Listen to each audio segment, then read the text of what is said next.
चलो भाई।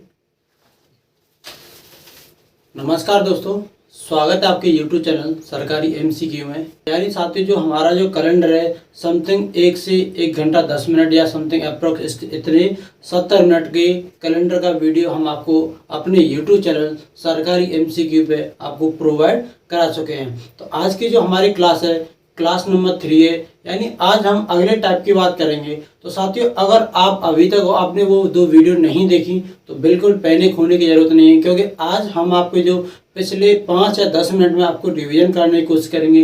साथियों देखो, कैलेंडर इतना बड़ा टॉपिक नहीं है।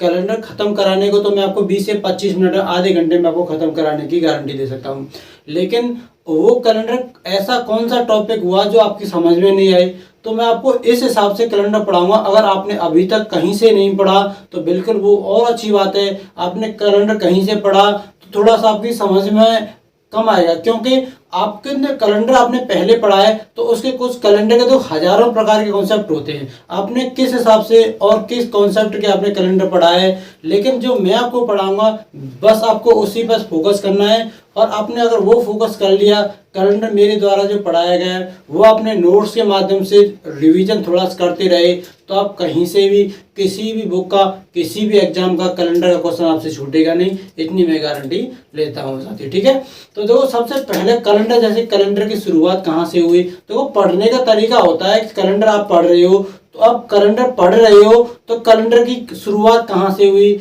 और कैलेंडर को बनाया ही क्यों, आखिरकार क्वेश्चन बनते कहाँ से हैं और अक्सर करके एग्जाम में किस पैटर्न पे क्वेश्चन पूछता है। तो आपको इस 4 प्रकार की या 5 से 7 प्रकार की जो डाउट होते हैं मैं इस वीडियो के माध्यम से सब कुछ क्लियर करूंगा। अगर आप हमारे चैनल पर नए हैं तो पहली बात मैं आपको सब्सक्राइब करके नहीं बोलूंगा, क्योंकि आप मेरे से एक टॉपिक कंटिन्यू पढ़ के देखिए।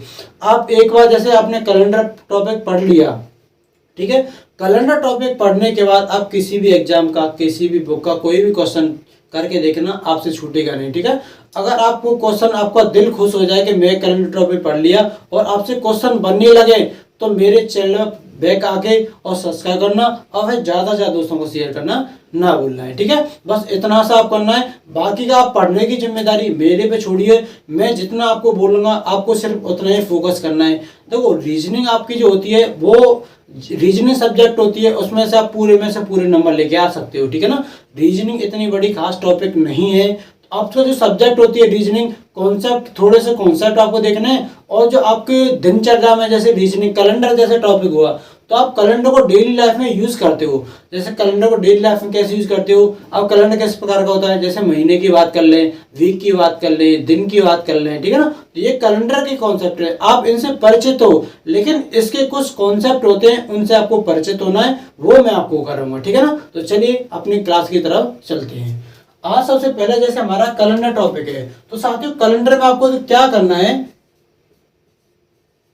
तो कैलेंडर में आपको क्या करना है, कैलेंडर के कुछ टॉपिक होते हैं यानी कुछ कॉन्सेप्ट होते हैं, उन्हें आपको अपने माइंड में, जहन में आपको रखना है कि कैलेंडर के यहाँ से क्वेश्चन बनते हैं। तो सबसे पहली बात, ये कैलेंडर शब्द आया कहाँ से, तो कैलेंडर शब्द एक हमारे पोप ग्रेगोरियन साहब थे, जो इनका एक नाम व्यक्ति है, आप किसी में समझना, एक पोप ग्रेगोरियन नाम का एक व्यक्ति था, उसने हमारे कैलेंडर की खोज की थी। ठीक है, और सबसे पहले कैलेंडर आखिरकार बनाई क्यों, जैसे हम बात करते हैं वर्ष के अंदर ही आपका कैलेंडर आता है, यानी वर्ष 1 वर्ष 2 वर्ष, उसमें कैलेंडर रिपीट होता है।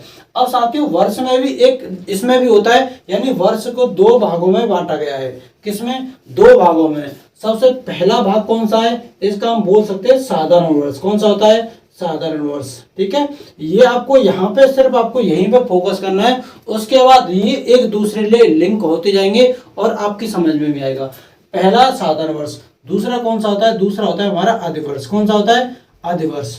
तो साथियों इन दोनों में अंतर क्या होता है, देखो अंतर इतना सा फर्क होता है कि साधारण वर्ष होती है हमारी, इसमें डे की बात करते हैं तो दिन कितने होते हैं, 365 दिन होते हैं। कितने होते हैं, 365 दिन। ठीक है, अधिवर्ष की बात करते हैं तो अधिवर्ष में आपको कितने दिन देखने को मिलते हैं, 366 दिन देखने को मिलते हैं। तो साथियों देखो यहाँ पे क्या था, 365 दिन, यहाँ पे 366 दिन।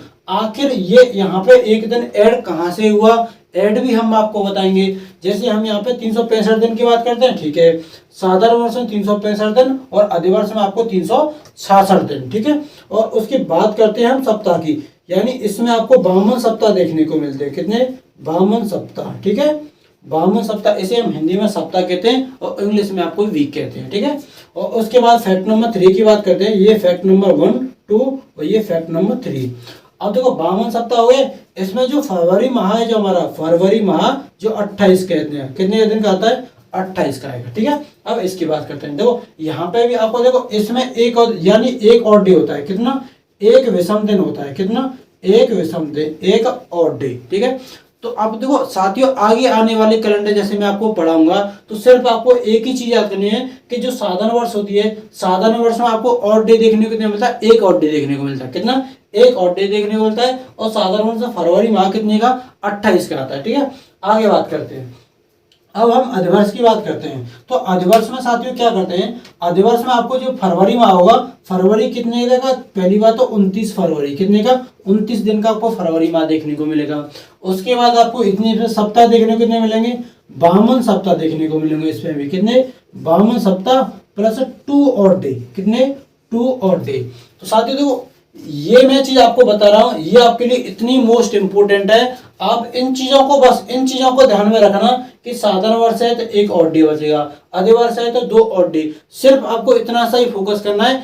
एक टाइप आएगा, उस टाइप से हर एक एग्जाम में पॉसिबिलिटी होती है 99% वहां से यहीं से क्वेश्चन पूछेगा और डे पे। वो किस तरीके से पूछेगा मैं आपको बताऊंगा। सिर्फ आपको क्लास देखनी है। आपको इतना सा याद करना है कि साधारण वर्ष होगी तो आपको एक और डे बचेगा और अधिवर्ष होगी तो 2 और डे बचेंगे, ठीक है। इतना ही से फर्क करना है, इतना इसमें आपको कुछ याद नहीं करना है, ठीक है।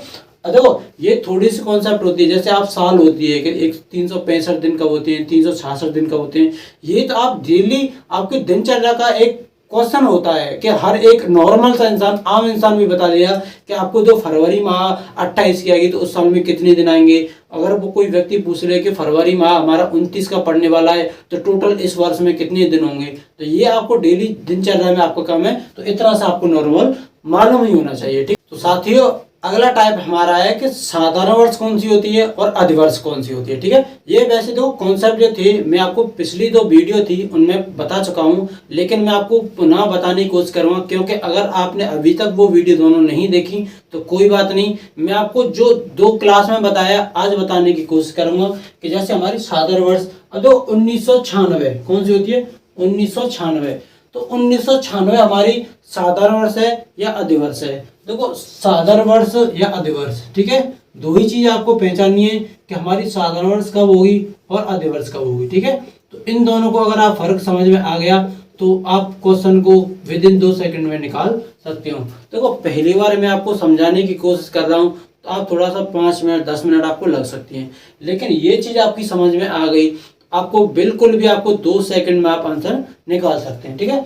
अब जैसे हम बात करते हैं 1964। अब 1964 तो सबसे पहला क्वेश्चन बनता है कि साधारण वर्ष है कि या अधिवर्ष है। तो साधारण वर्ष अधिवर्ष कब होगी? देखो जिस वर्ष में जिस यानी 2 अंक हैं, लास्ट में आपको 2 डिजिट देखने हैं, यानी कौन से 2 डिजिट देखने हैं, यानी अंतिम 2 अंक कौन से हैं? 6 और 4, यानी 6 और 4 जिसे हम 64 बोलते हैं। अब देखो जिस किसी अंक में, यानी अंतिम कौन से में? अंतिम 2 अंक में, अंतिम 2 अंकों को 4 से भाग करते हैं, को 4 से भाग करते हैं। क्या भाग करते हैं? साथियों देखो अंतिम 2 अंकों को 4 से भाग करते हैं। अगर संख्या 4 से पूरी डिवाइड हो रही है तो वो हमारी अधिवर्ष कहलाएगी। जो संख्या 4 से विभाजित नहीं हो रही तो हमारी साधारण वर्ष कहलाएगी, ठीक है। अब देखो ये हमारी 1964, यानी अंतिम 2 अंक कौन से हैं? 64 है। जब मैं 64 में 4 का डिवाइड करूंगा, यानी ये संख्या मेरी पूरी डिवाइड हो जाएगी। जब मेरी पूरी डिवाइड हो रही है संख्या तो कौन सी है? अधिवर्ष है। जब मैं इसकी जगह पे 1969 ले लूं, किसी 1969, अब देखो 69 अंतिम 2 अंक कितने? 6 और 4, जिसे 6 से 69 बोल सकते हैं। अब इसमें 4 से मैं डिवाइड करूं, डिवाइड करने पर ये संख्या नहीं कटेगी, तो ये कौन सी हो जाएगी, हमारी साधारण वर्ष हो जाएगी। कौन सी हो जाएगी, साधारण वर्ष हो जाएगी। ठीक है, देखो यही आपको सिर्फ फर्क पहचानना है कि अगर संख्या 4 से डिवाइड हो रही है तो अधिवर्ष है, 4 से डिवाइड नहीं हो रही तो साधारण वर्ष है। ठीक है, इतना ही सा आपको कॉन्सेप्ट रखना है आपके जहन में, इतना सा आप जहन में रख पाते हो तो करंट क्वेश्चन को आसानी से सॉल्व कर पाओगे। ठीक है, एक बार फिर बताने की कोशिश करूंगा कि अब देखो मैं आपको जब तक बताऊंगा जब तक आपकी समझ में नहीं आएगा, इन चीजों को देखो मैं आपको यहाँ पे लिख रहा है ना, इन चीजों को मैं बार बार बोलता रहूंगा क्योंकि ये आपकी चीज में आपके जहन में घुस जाए। ठीक है, तो 1900 अधिवर्ष कब होगी, साधारण वर्ष कब होगी वो भी आपको बताऊंगा। अधिवर्ष कब होगी, जिस संख्या में 4 का डिवाइड हो रहा है वो अधिवर्ष है, जो संख्या 4 से नहीं कट रही वो हमारी साधारण वर्ष है। ठीक है, जैसे अब ये तो हमारी वर्ष की बात होगी, एक आती है हमारी शताब्दी वर्ष। शताब्दी वर्ष कैसे कि जो 2 अंकों की जगह 2 जीरो हो, यानी जैसे हम बोल सकते हैं यहाँ पे 1700, कौन सी 1700, 1600 और भी कोई भी एग्जाम्पल ले लीजिए 1900, यानी जो शताब्दी वर्ष कौन सी होती है, अंतिम स्थान पे 2 जीरो होने चाहिए। क्या होने चाहिए, अंतिम स्थान पे 2 जीरो, उसे हम शताब्दी वर्ष कहते हैं। और अंतिम स्थान पे कुछ हो तो हम उसे वर्ष में कैलकुलेट करते हैं। जैसे 1964 ये हमारी साधारण वर्ष है। क्यों साधारण वर्ष है, क्योंकि इसमें 4 का डिवाइड जा रहा है। ठीक है, 1969 की बात करते हैं, ये हमारी साधारण वर्ष नहीं है, ये हमारी अधिवर्ष नहीं है। क्योंकि अधिवर्ष नहीं है, क्योंकि 4 का डिवाइड नहीं हो रहा है। जब अधिवर्ष नहीं है तो कौन सी वर्ष हो गई, ये हमारी साधारण वर्ष हो गई। ठीक है, तो इतना सा। उसके बाद एक टाइप बता ये शताब्दी वर्ष का। शताब्दी वर्ष आ कैसे, जैसे यहाँ पे मैं 4 का डिवाइड कर रहा था इन संख्या में, लेकिन अब क्या होगा, इसी के मैं आगे यहाँ पे 400 का डिवाइड करूंगा। कितने का, 400 का डिवाइड करूंगा। अगर संख्या 400 से डिवाइड हो रही है तो हमारी वो कौन सी हो जाएगी, यहाँ पे भी अधिवर्ष होगी। अगर संख्या 400 से डिवाइड नहीं हो रही तो ये हमारी कौन सी हो जाएगी, साधारण वर्ष हो जाएगी। ठीक है, इतना सा आपको फर्क देखना, उसके बाद आपको कुछ नहीं करना। आपको देखो साधारण वर्ष कब पहचानी है, अगर संख्या अंतिम 2 अंक यानी अंतिम 2 अंकों कोई संख्या दे रखी है तो आपको सिर्फ 4 का डिवाइड करना है। अंतिम 2 अंकों पे अगर आपकी 2 शून्य दे रखी है या फिर कोई अंक नहीं दे रखा तो आपको 400 से डिवाइड करना है। सिर्फ आपको इतनी सी आपको बात पकड़नी है, उसके बाद आपको कुछ नहीं करना। ठीक है, अब आते हैं अपने क्वेश्चन की तरफ, जहां से एग्जाम में क्वेश्चन बनते हैं, किस हिसाब से क्वेश्चन बनते हैं। जो पुरानी 2 वीडियो थी मैंने उनका रिवीजन करा चुका हूं। अब आगे से हम क्लास स्टार्ट करते हैं, यानी आज की क्लास स्टार्ट करते हैं, क्लास नंबर 3। यहाँ से आपको शुरू होता है कैलेंडर टॉपिक रियल में, जहाँ से क्वेश्चन बनते हैं। ठीक है, तो साथियों अब चलते हैं हम जहाँ एग्जाम में, जहाँ से भर भर के क्वेश्चन पूछता है, तो एग्जाम के हिसाब से हम आपको चलेंगे। देखो इस क्लास को लेने के बाद कोई सी भी बुक लेना, किसी भी एग्जाम का क्वेश्चन हो, कैलेंडर आपको कोई भी प्रॉब्लम नहीं करेगा, मैं इसकी गारंटी लेता हूँ। ठीक है, क्वेश्चन पहले क्वेश्चन की तरफ चलते हैं। जैसे क्वेश्चन किस हिसाब से बनते हैं कि 1 जनवरी 2013 को सोमवार है। क्या है, आपको सोमवार है। आपको क्वेश्चन किस हिसाब से पूछेगा वो भी आपको बताऊंगा। और 31 दिसंबर 2013 को क्या आने वाला है। ठीक है, तो 1 जनवरी, उसके बाद आपको देखो 1 जनवरी 2013 को सोमवार है, 31 दिसंबर 2013 को क्या आने वाला है। तो साथियों शुरुआत में मैंने अभी आपको बता के चला था कि आपको सबसे पहला कि 2013 कौन सा वर्ष है, साधारण वर्ष है या अधिवर्ष है। तो सबसे पहले मैंने अभी आपको बताया कि अंतिम 2 अंकों में 4 से डिवाइड करके चेक कर सकते हैं, यानी अंतिम स्थान पर 2 अंक हैं, अंतिम 2 अंक हैं, यानी सिर्फ मैं 4 से डिवाइड कर सकता हूँ। ठीक है, अगर संख्या 4 से डिवाइड हो रही है तो वो हमारी साधारण वर्ष थी। कौन सी थी हमारी, वो हमारी साधारण वर्ष थी। तो साधारण वर्ष में आपको कुछ मैंने आपको टॉपिक बताए थे। जैसे हम साधारण वर्ष होगी आपकी 28 की आएगी, 28 फरवरी। ठीक है, 28 की। इसमें विषम दिन की बात करें, 1 विषम दिन था। कितना था, 1 विषम दिन था। तो साथियों देखो इससे जाने से पहले तो जो हमारी साधारण वर्ष होती है, तो वो यहाँ पे एक और टाइप रह गया आपका कि जैसे यहाँ पे साधारण वर्ष कौन सी होगी, साधारण वर्ष और अधिवर्ष कौन सी हो जाएगी, यहाँ पे अधिवर्ष। ठीक है, यहाँ पे ये आपको देखना बहुत इंपॉर्टेंट है। देखो साधारण वर्ष का पहला और अंतिम दिन क्या होगा, पहला और अंतिम दिन, यानी पहला व अंतिम दिन सेम होगा। कौन होगा, समान होगा। ये चीज आपको ध्यान करनी है। यानी अगर हमारी कोई भी वर्ष दे रखी है, वर्ष हमारी साधारण वर्ष होगी, उसका पहला और अंतिम दिन सेम होगा। अगर हमारी कोई वर्ष दे रखी है अधिवर्ष, कौन सी अधिवर्ष दे रखी है, उसका पहला और अंतिम दिन समान नहीं होगा, वो अंतिम दिन समान नहीं होगा। तो साथियों आपका एक डाउट बनता है, क्वेश्चन बनता है कि सर आपने तो बता दिया कि साधारण वर्ष का जो पहला दिन और अंतिम दिन सेम होता है, लेकिन आपने अधिवर्ष जो है उसका पहला और अंतिम दिन समान नहीं होता, तो क्या होता है वो भी आपको बताएंगे। अगर आपका पहला दिन कोई भी वर्ष दे रखी है, अधिवर्ष है, अधिवर्ष का पहला दिन सोमवार दे रखा है, तो अंतिम दिन पूछ ले तो एक इसमें जोड़ना है। एक क्यों जोड़ना है आपको, क्योंकि आपकी जो विषम दिन और डे की थी उसमें 2 थी, कितनी थी 2 थी, तो इसमें यानी इसमें कितनी थी 1 थी, तो यानी समान आने वाला है। इसमें और डे की दिन थी 2 थी, तो अलग अलग आने वाला है।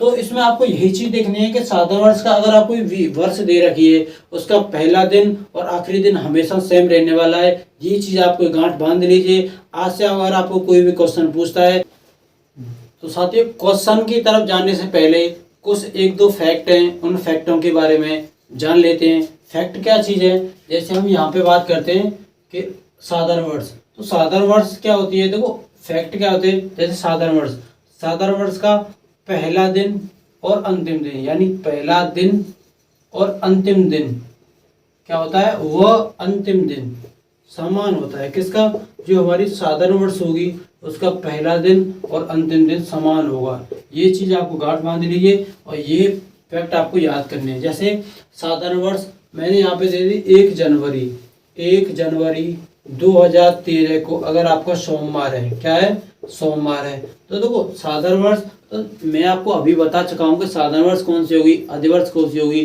तो ये आप कैसे जान सकते हैं वो भी मैं आपको बता चुका हूँ। अगर नहीं मालूम है तो फिर कोशिश करते हैं कि मैंने अभी आपको बताया कि अंतिम 2 अंकों में 4 से डिवाइड करेंगे, यानी यहाँ पे 13 है, 13 में मैं 4 से डिवाइड करूँगा, 4 का डिवाइड नहीं होगा, तो ये मेरी साधारण वर्ष होगी। अगर 4 का भाग चला जाए तो वो मेरी अधिवर्ष होगी। ये चीज़ आपको याद करनी है, ठीक है। ये मेरी कौन सी है, साधारण वर्ष है, क्योंकि 4 का डिवाइड नहीं हो रहा, ठीक है, इसलिए। अब देखो 1 जनवरी 2013 को सोमवार है, तो क्वेश्चन किस हिसाब से पूछ सकता है कि 31 दिसंबर 2013 को कौन सा दिन होगा। तो मैंने अभी आपको बताया है कि साधारण वर्ष का पहला दिन और अंतिम दिन समान होता है। क्या होता है, समान होता है। ये चीज आपसे आज फिक्स है। इतना आप कोई भी कहीं से भी क्वेश्चन पूछे, 1 जनवरी 2015 को आपको सोमवार है, तो 31 दिसंबर 2015 को क्या आने वाला है, सोमवार में सोमवार ही आएगा, क्योंकि साधारण वर्ष का पहला और आखिरी दिन समान होता है। तो यहाँ पे 1 जनवरी 2013 को सोमवार है, तो 31 दिसंबर 2013 को क्या आने वाला है, यहाँ पे भी सोमवार आने वाला है, ठीक है। ये चीज आपको याद करनी है, ठीक है।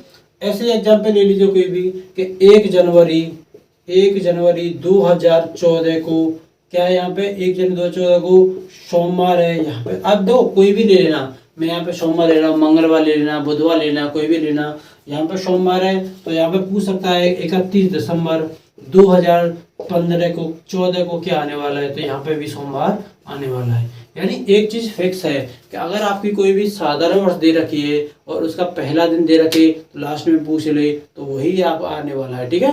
तो अब बात करते हैं अधिवर्ष की। अधिवर्ष में क्या होता है, अधिवर्ष में पहला और अंतिम दिन, पहला व अंतिम दिन में एक दिन का अंतर होता है। किसका होता है, 1 दिन का अंतर होता है।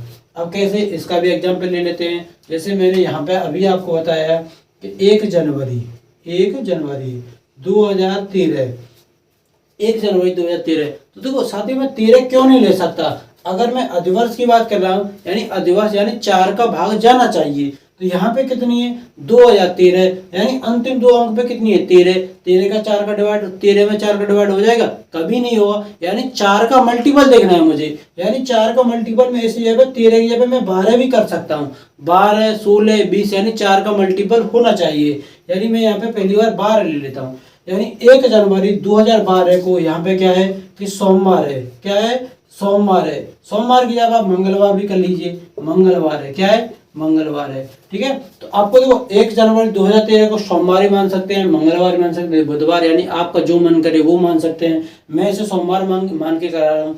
1 जनवरी 2012 को आपको सोमवार है, आपको क्वेश्चन के हिसाब से पूछेगा 31 दिसंबर 2012 को कौन सा दिन होने वाला है। तो मैंने अभी आपको बताया कि पहला वो अंतिम दिन में एक दिन का अंतर होता है, यानी यहाँ पे सोमवार है तो अंतिम एक दिन का अंतर। अब ऐसा तो नहीं आप सोमवार से पीछे जाओगे, ऐसा तो नहीं आगे जाने वाले हो, यानी सोमवार में आप एक दिन जोड़ दीजिए, यहाँ पे मंगलवार आंसर होने वाला है। अगर आप 1 जनवरी 2012 को मंगलवार मानते हैं तो मंगलवार से आप आगे जाओगे तो यानी यहाँ पे क्या आएगा, फिर बुधवार आने वाला है। क्या आएगा, बुधवार आने वाला है। ठीक है, तो ये आपको देखो, अभी आपको देखो इतना सा देखना है। अगर आपकी कोई भी साधारण वर्ष है तो उसका पहला दिन और आखिरी दिन सेम होता है। अगर आपकी कोई भी अधिवर्ष है तो अधिवर्ष का पहला दिन और आखिरी दिन में सिर्फ एक दिन का अंतर होता है। ठीक है, जैसे यहाँ पे मैंने आपको एग्जाम्पल बताया है कि 1 जनवरी 2013 को आपको सोमवार है तो 31 दिसंबर 2013 को भी सोमवार आने वाला है। 1 जनवरी 2014 को सोमवार है, 31 दिसंबर 2014 को सोमवार आने वाला है। ये हमारी साधारण वर्ष की बात हुई। अब हम अधिवर्ष की बात करते हैं। अधिवर्ष का पहला दिन और जो अंतिम दिन होता है उसमें एक दिन का अंतर होता है। ये चीज फिक्स है, यानी फिक्स है तो फिक्स है।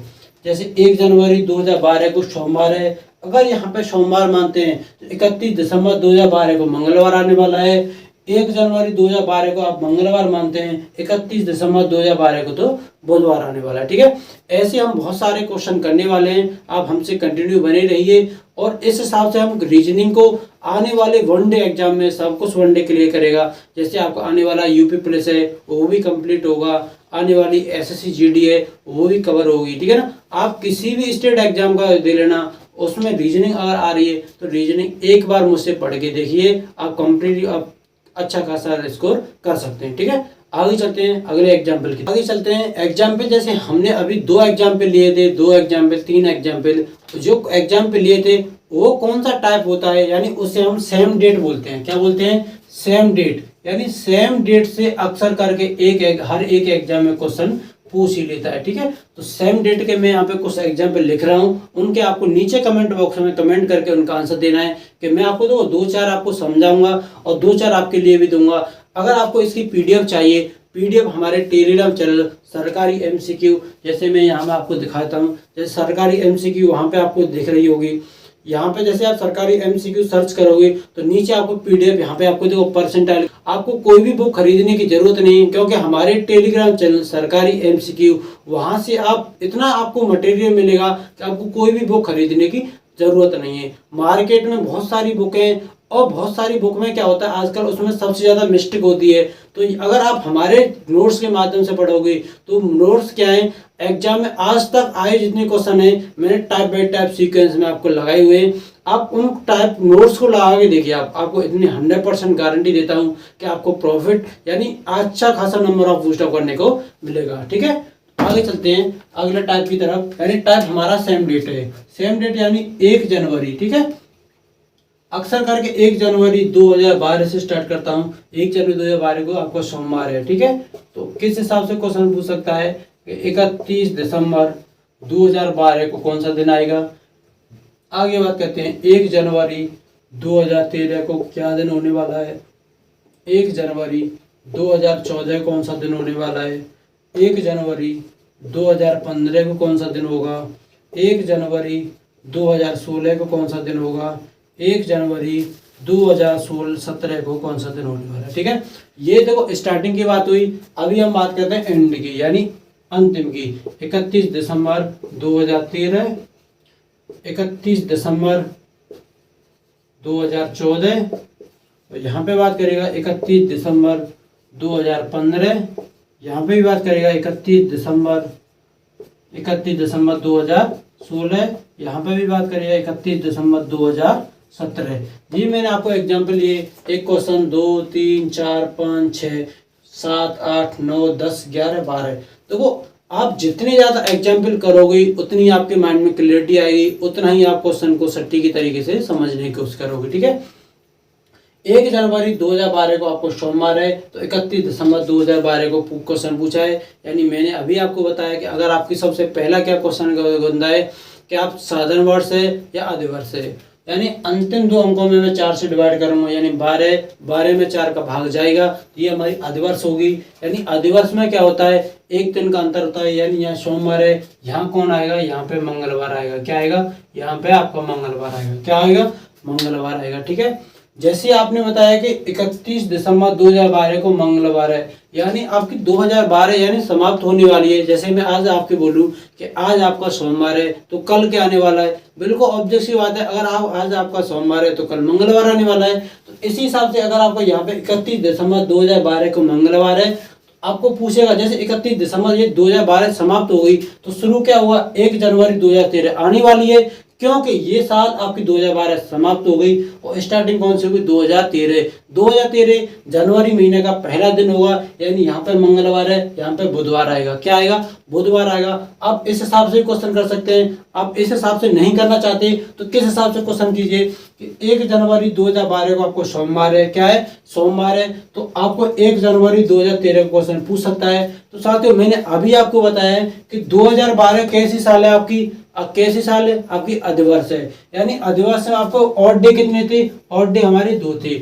इसमें आपको 2 जोड़ना है। क्या जोड़ना है, 2 जोड़ना है। कितना प्लस करना है, सिर्फ 2 प्लस करना है। जब आप सोमवार में 2 प्लस करोगे, मंगलवार बुधवार क्या आने वाला है, बुधवार आने वाला है। क्या आंसर आने वाला है, आपका बुधवार आंसर आएगा। ठीक है, आप इस हिसाब से भी क्वेश्चन कर सकते हैं कि आपको अगर ऐसे नहीं आना है कि आपको देखो, आपको साधारण वर्ष अधिवर्ष है, अधिवर्ष में पहला दिन और अंतिम दिन में 1 दिन का अंतर होता है। जैसे आपने ये देखा कि अधिवर्ष है तो पहला दिन सोमवार है तो अंतिम दिन का आएगा मंगलवार आएगा। जैसे ही 2012 समाप्त होगी तो आपकी 2013 स्टार्ट होगी। 2013 का पहला दिन यानी मंगलवार था, यहाँ पे कौन सा आएगा, बुधवार आएगा। कौन सा आएगा, बुधवार आएगा। ठीक है, अगर क्वेश्चन पूछे 1 जनवरी 2013 को बुधवार है तो 31 दिसंबर 2013 को क्या आने वाला है, तो मैंने अभी आपको बताया है कि कोई भी आपकी वर्ष है, साधारण वर्ष है, तो साधारण वर्ष का पहला दिन और आखिरी दिन होता है, आखिरी दिन सेम होता है। यानी 2013 को हम देखने वाले हैं, तो 2013 का कौन सा दिन है, यानी आपका बुधवार है। तो यहाँ पे भी क्या होने वाला है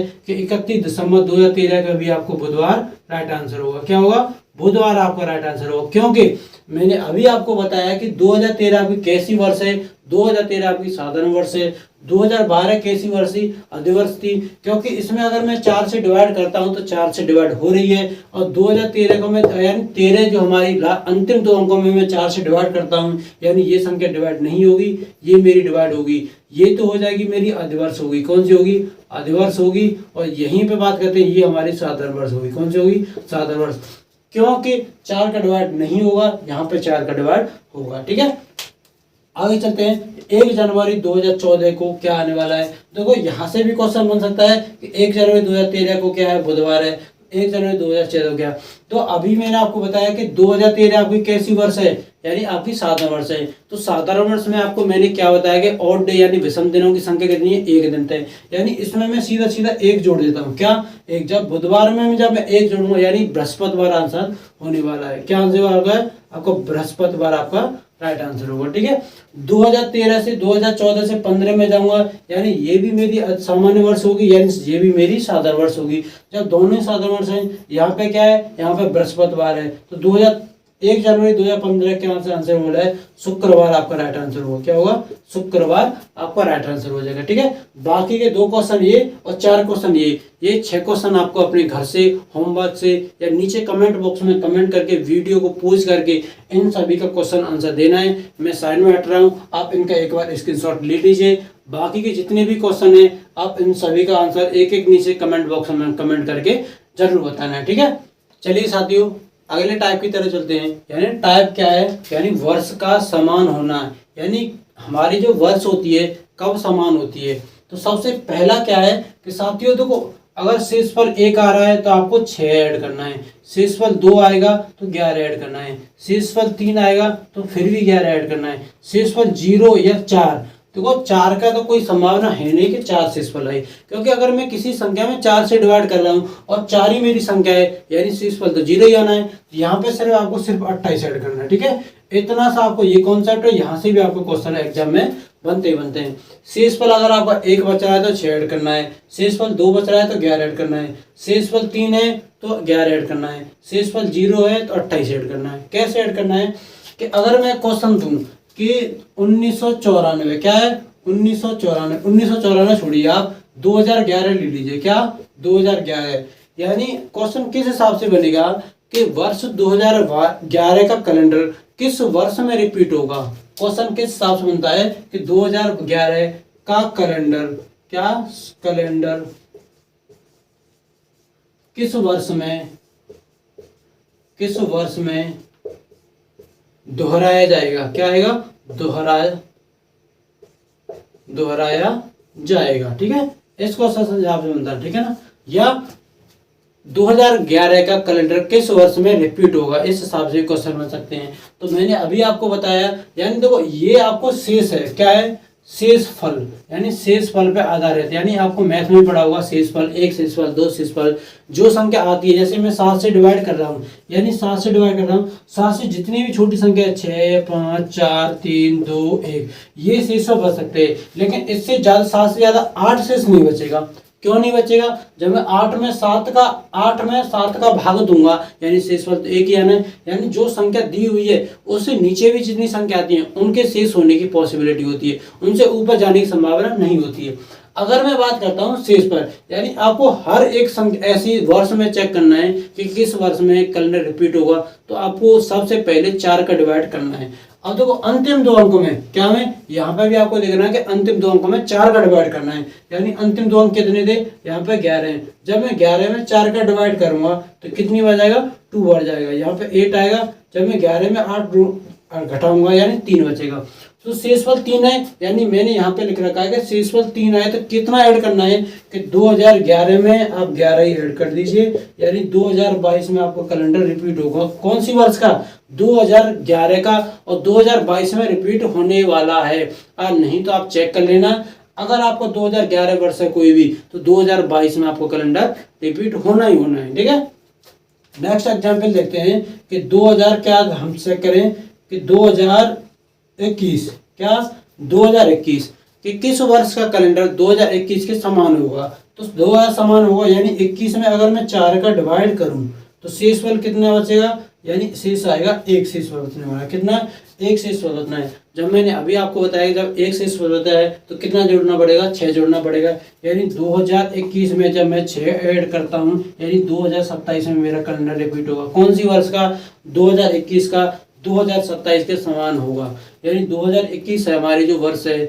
2027 के समान होगी। जैसे 2021 में अगर आपका जनवरी महीना का पहला दिन शुरुआत होती है, सोमवार से होती है, तो 27 जनवरी यानी 27 होगी जनवरी महीने में, वो भी आपकी सोमवार से स्टार्ट होने वाली है। अगर आपका 2021 है उसका एंड आपको बृहस्पतिवार से होने वाला है, 2027 का भी एंड आपको बृहस्पतिवार को देखने को मिलेगा। इस हिसाब से अब मैंने आपको अभी क्वेश्चन बताए। अगर आपको इनकी प्रैक्टिस करनी है तो हमारे टेलीग्राम चैनल सरकारी एमसीक्यू नीचे लिंक दे रखी है डिस्क्रिप्शन बॉक्स में, वहां से आपको लिंक ज्वाइन करके हमारे टेलीग्राम चैनल को ज्वाइन करें। साथियों इसी हिसाब से नेक्स्ट वीडियो में वो आपकी 30 मिनट की होगी, उसमें आपको कैलेंडर टॉपिक पूरा कंप्लीट हो जाएगा।